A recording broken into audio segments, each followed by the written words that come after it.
私は脱北者北朝鮮人。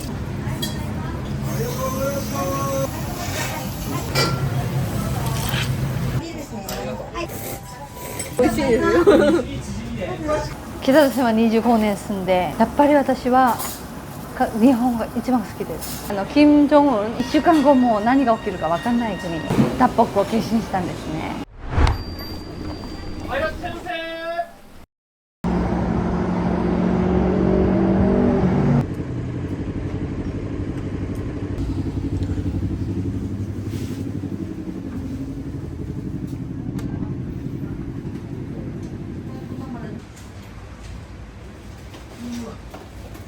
めっちゃ来たな。おはようございます。おはようございます。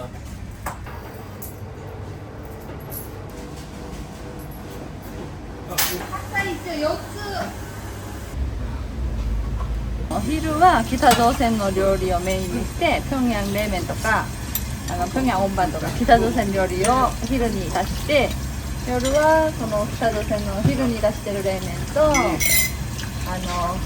焼肉、それは韓国式なんですけどね、韓国式の冷麺を出してるお店です。旦那さんです。旦那さんは日本人、私は脱北者北朝鮮人、今は韓国人なんですけどね。そうです。来月なんですよ、予定日が。だから9ヶ月です今。夜になると結構張ってるというお腹が硬くなってるので、その時はちょっと急に動く時するんですけどね。昼はそれでもまだまだ大丈夫なので動けます。今1人目が男の子で4歳子がいて、今2人目です。多分息子は韓国で出産したんですけど、その時も多分生まれる1週間前まで仕事してたので、そうです、仕事しないと不安みたいな感じになって、今回妊娠して座りがすごくひどかったんですよ。それで2ヶ月ぐらい、お家でもうお店出たくても、もう車の中でもボロボロボロ出ちゃうし、結構吐き座りがひどかったので、その時だけちょっとお家にいて、それも結構長かったんですけど、もう座り終わった瞬間にもうお店出て仕事してます。全部手作りなので手間はかかるんですけどね、美味しく食べると嬉しいんじゃないですか。お客様が一番分かってるんですよ、美味しいのか美味しくないのかは。予定日ギリギリまでここに仕事しながら、途中で痛いとして鎮痛が来て病院行った方がいいんじゃないかなって思ってるんですけどね。少しそこで忘れたか分からなくて、カードが全部なくして、今全部止めちゃった。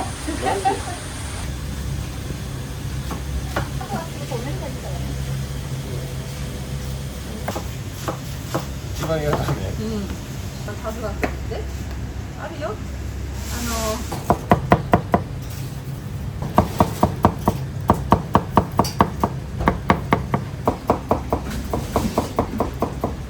これは冷麺の上に乗るきゅうりの仕込みですね。はい、ですね。明日から休みなので、今日分だけやるんですよ。普通はこれ3倍ぐらいやってます。はい。お湯でやってるよ。昨日も休憩できなかったから、今日は30分でも寝よう。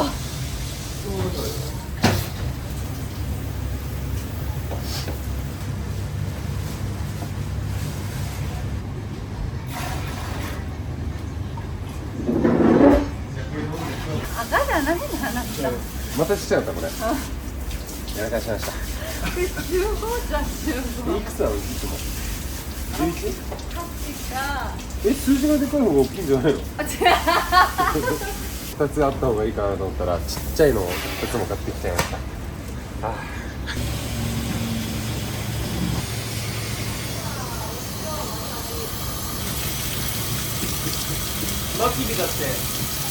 これ以上出ます、もっと。はい。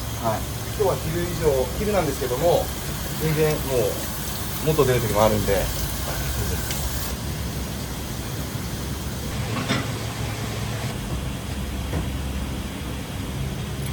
冷麺の中にある卵です。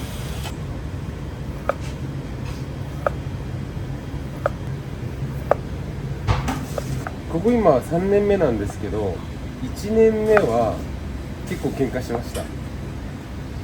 結構喧嘩したんですけど、去年2年目はほぼ喧嘩なく終わって、で今はもうお腹に子供もいるので喧嘩しないです。したらなんかもう完全に悪になるので、僕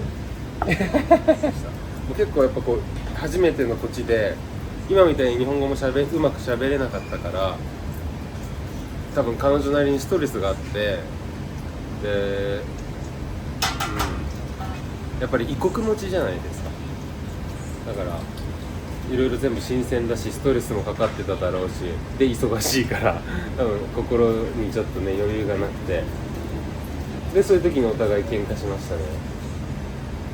まあでも大体僕が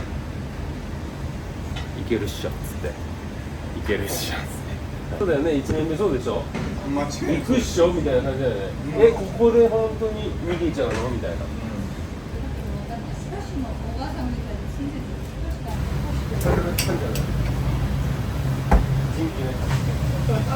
この間何食べられました？韓国で出会いました、奥さんとは。はい、韓国で出会って、で気づいたら出会って100日目で結婚してるっていう超スピード婚じゃないですか。僕も韓国でお店をやってたので、その時でたまたま僕の店に知り合いの方を通じて来てもらって、調味料ここで買ったりとかそういうのを教えてたら、はい、どんどん店に来るようになって、奥さんがそこから、はい、スタートしちゃったみたいなんです。最後今日こっち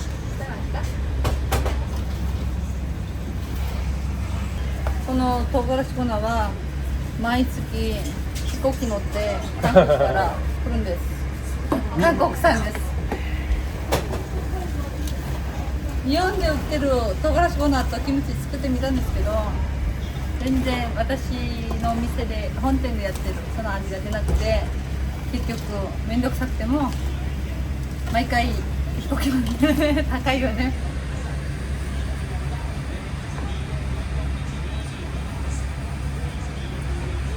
大丈夫か？全部入れるの？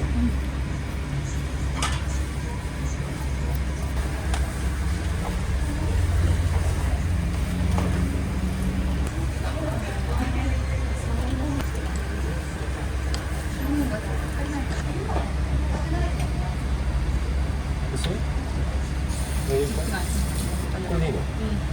すごい芯の部分が多かったりとかするので、ちょっと違うよね、毎回。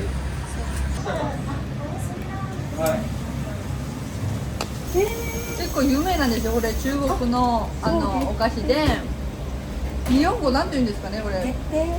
てっぺい。脱北するときに2日間何も食べずに、本当に私もうお腹空きすぎて死ぬなと思ったんですよ。その時私を助けてもらった中国の方が自分の車に乗せて、おじさん私お腹空いてるからなんか食べ物ください、お金はあるのにあげますって言ったら、これとお水と中国のソーセージみたいな強肉ソーセージみたいなのをくれたんですけど、それがすごく美味しくて、今10年経ったんですけども忘れない。あんこはお腹の持ちもいいし、そうですよね。めっちゃ美味しい。思いつかなかった。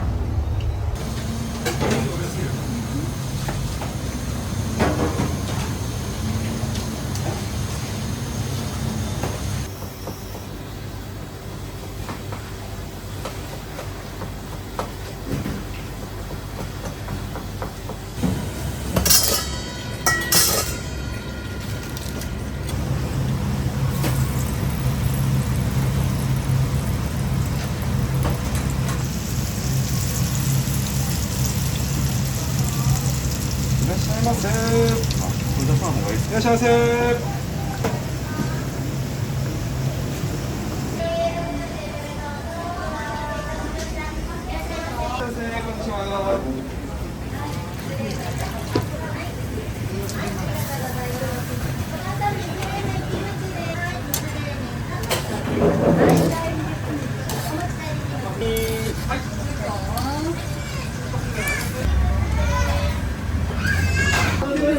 こんにちは。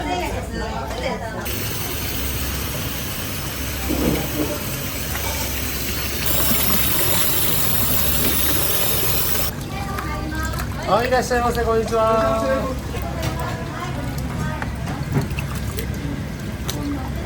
OK です。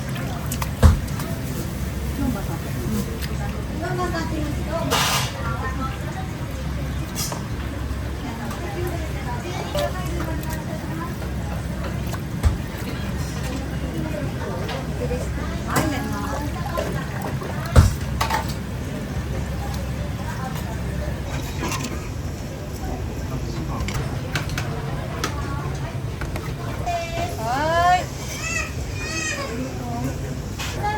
水2つ、豚こチヂミ、生ビールです。はステーキチヂミ追加入ります。おありがとう願いします。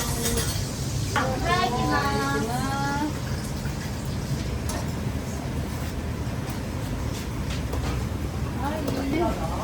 7番さん水冷麺、ビー冷麺8番です。 8、はい、行きます。はい、ありがとうございます。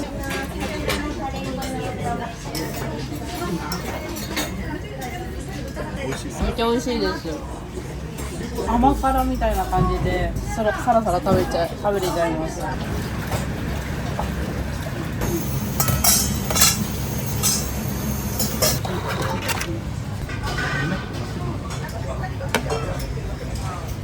ございます。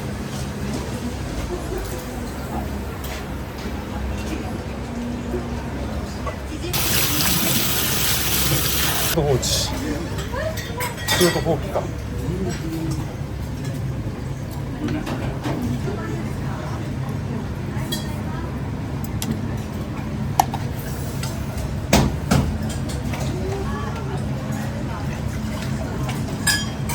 りがとうございました。ありがとうございました。ありがとうございました。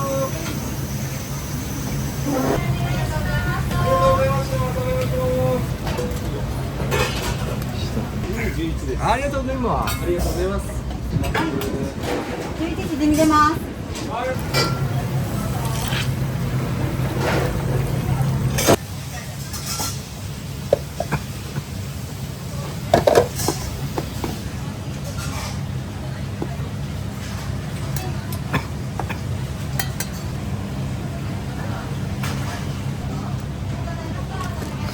ありがとうございました。ありがとうございました。またお願いします。4番さん2つ。またお願いいたします。ありがとうございました。お願いします。これすごい美味しいですよ。前は冷麺食べに来たんですけど、なんかこれがすごい美味しくて、これ食べに来ました。13番が水です。豚ポスター。UG 工業本気強肉。 5番さん来てんだよ。はい、出ました。はい。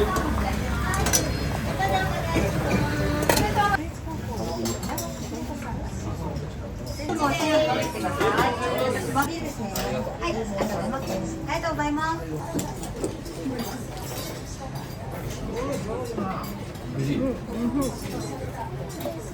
うまい。美味しいね。よかった。ニ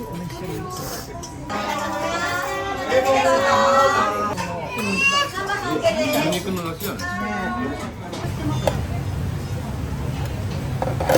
なんですね。もらいました。私もらった。私がいます。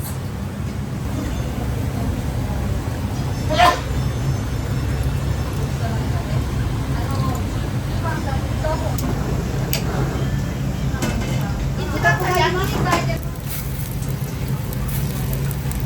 ます。美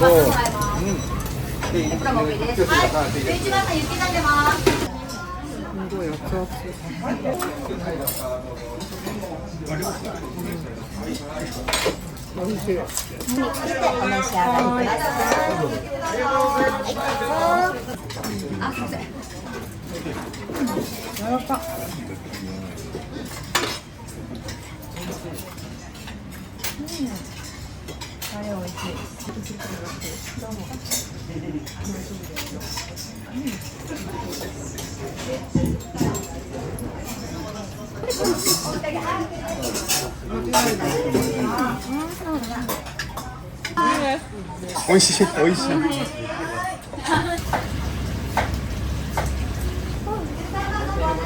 お願いします。これがもうノンストップで1時半まで続いてます。だから私はたまに座らないと無理です今はね。いらっしゃいませ。いらっしゃいませ。すごく動いてるんですよ今。動くと結構大変なので座って休憩。入金です。大満足です。試食3品とポッサム頼んで、はい、満腹です。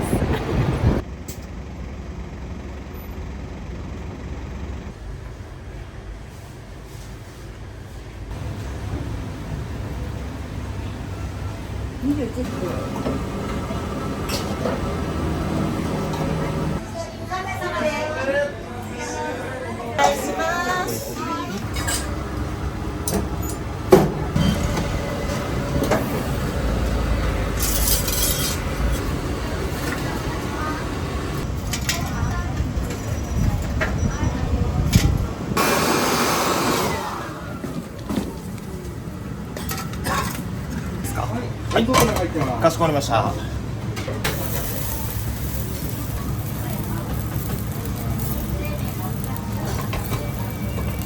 焼き台準備できました。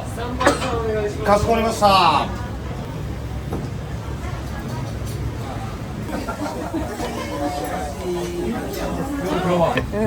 毎日乗ってるよ。それは近い。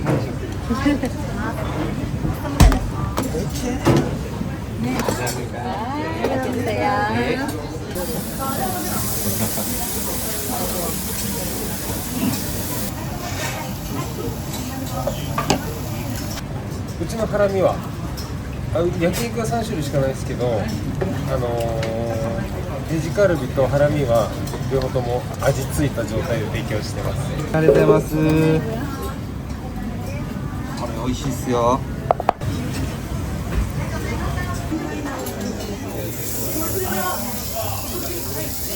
焦げそうになったら裏返しにしてください。で、焼き上がったらここ置きっぱなしだと焦げちゃいますので、こちらの方に乗せて。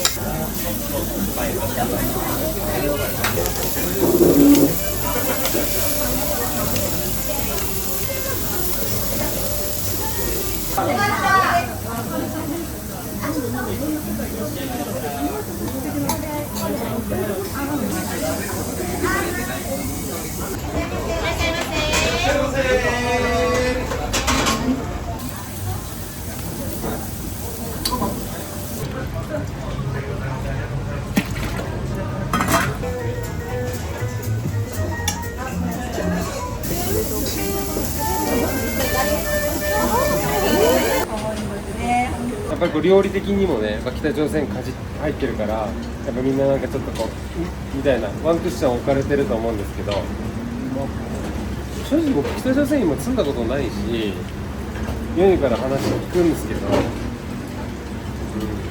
まあそれはあなたの人生であって、で僕は自分と会ったから、まあそういうのがいろいろ加味されて、まあ、人生の中でお互いプラスにしていこうっていうスタンスで結婚したし、ネガティブに基本捉えないようにしてて、何でも物事は、やっぱきついとか辛いとか痛いとか言うのは簡単だし、見せるのも簡単だと思うんですけど、でも逆に頑張りってあんまり見えないじゃないですか。で、俺頑張ってるとか私頑張ってるとか言わないじゃないですか。だけどそのなんだろうな、それを自然とできるようにするにはやっぱりこう最初のね数年はこうやるときやって抜くとき抜くみたいな、僕らは本当オンとオフだけはしっかりしましょうっていう、それ以外は特に何も縛りとかないので、うちの店は。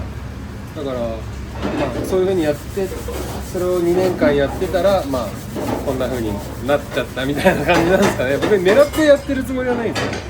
はい、どうもありがとうございました。ありがとうございました。ありがとうございました。ありがとうございました。ね、一応日本は一番短い期間なんですけどね、北朝鮮は25年住んで、韓国は7年住んで、その後今日本来て2年半ぐらい、3年目入ったんですけど、やっぱり私は日本が一番好きです。そうなんですよ。だからもうずっとお客様も言ってるんですけど、日本どうとか聞くお客様が多いんですよ。そしたら私はもう死ぬまでこの国で住むつもりなので、本当にいつも言ってます。私死ぬまで住む、こんないい国があるんだぐらいね。でももちろんいい面も悪い面もあると思うんですけど、人の温かさは多分ダントツ1じゃないかなと思ってます。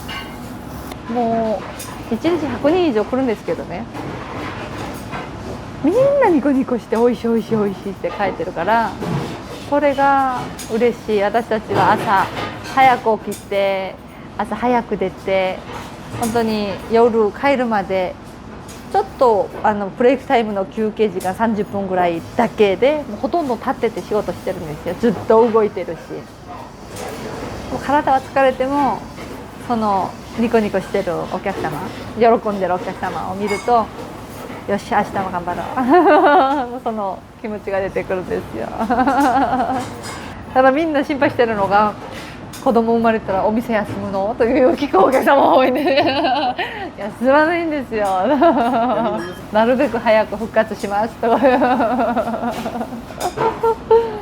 脱北しようとこの国を出ようと思わなかったんですよ、全くね。そうだから脱北という言葉も分からなかったんですけど、おばあちゃんが私が脱北する1年前、さっき脱北をするんです。でも運悪く中国で捕まえて、中国の警察にね、それで北朝鮮に戻されちゃうんですよ。その後私のお母さんがいろいろ知り合いとかいろいろで賄賂を入れておばあちゃんを私の家に連れてきたんですよ。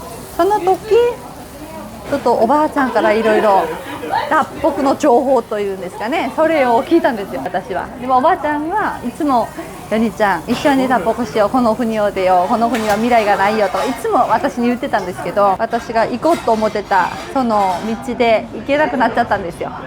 ちょっといろいろ在日と新聞もあっていろいろ行けなくなっちゃったから、ちょっとその時ショックを受けて脱北を決心したんですね。明日1週間後も何が起きるか分かんない国、北朝鮮は一応独裁じゃないですか。だから金正恩、今の金正恩さんがもし気分が良かったらもうハッピーハッピーなんだけど、悪かったらいつ死ぬかも分からない状態だし、そうだからなんか安全な命がね、そうちょっと危ない国なんですよ。おばあちゃんが紹介してくれた脱北ルーツで私が脱北したんですけど、北朝鮮側のブローカーと中国側のブローカーが2人がね連絡を取るんですけど、3日前まで3日間ずっと雨が降ったんですよ。そうだからわざとその日を選んだと思いますよ。監視が緩くなるからね、ブローカーさんは。それで顔を当たった瞬間にもう流れがそんな強いと思わなかったです。津波みたいにバーッ来るんですよ。だからもう入ったもう一個入った瞬間にもうパーン流れて、もう頭まで入って出て入って出て、苦しいから一応息するために出るんですけど、その後まだ流れでポン流されて出て、これをもう連続30分ぐらい、その前の道路の距離なのに川がこの国道の距離なのに30分も流れて、私はそれでもう本当に息苦しくてここで死ぬなまで思ったんですよ。そう、その時本当になんか足の方になんか根っこみたいのが、木の根っこがあるんじゃないですか、それが当たったんですよ。だから無意識的にそれを私が持って引っ張って上がったら中国側だったんですよ。車の音が聞こえたんですよ。それでもう分かんない、警察の車か何と車か関係ないと思って、道路に出て、助けてと言ったら中国の人だったので、その人が私の最初の恩人なんですよ。旦那さんと出会ってすごくポジティブな人なんですよ、旦那さんがね。日本来てから茂旦那さんがここでも日本の人は一応私ベトナム人もうネパール人いろんな人全部外国人だと思ってるし、脱北者だからとかなんか違う目で見ないから外国人だと思うから、そんな嘘つく必要ない。そう北朝鮮もネパールもインドもアメリカも全部外国人の中に入るから、それで言った方がいいと言われて、その時結構勇気が出てね、その時からちょっと自由に話するようになって気持ちがすごく楽になりました。なんかね、そう日本は北朝鮮と関係が悪いからもちろん嫌いな人もいるんだよ。でも嫌いな人より好きで応援してる人がもっと多いから、嫌いな人はもう嫌いでいい。韓国も日本嫌いな人もいるしね。だからもうそれはもう大したことないから、応援してる人がもっと多いんだよとかいつも横でね一言葉でも言ってくれて、すごく勇気が出ましたね。いい人と出会ったんですよ。本当に私は良かったなと思う。本当に私は珍徳が多いなと思います。珍徳